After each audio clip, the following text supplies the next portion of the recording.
Saudara Direktorat Reserse Kriminal Polda Sulawesi Utara menyita ribuan botol minuman keras berbagai merek.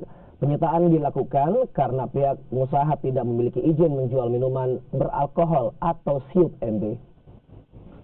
Ribuan botol minuman beralkohol disita petugas dari salah satu kafe di Kembang, Kelurahan Sario, Manado pada Jumat siang. Satu persatu minuman beralkohol berbagai merek diturunkan dari pajangan dan dimasukkan ke dalam kardus.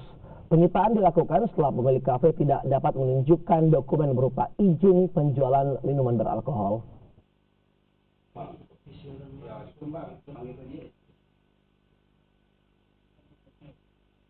Pastinya setelah ini kita akan meminta persetujuan dari pengadilan terkait dengan penyitaan.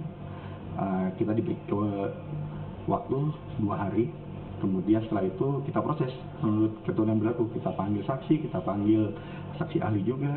Kemudian juga kita akan berkoordinasi dengan Disperindak terkait dengan perizinannya.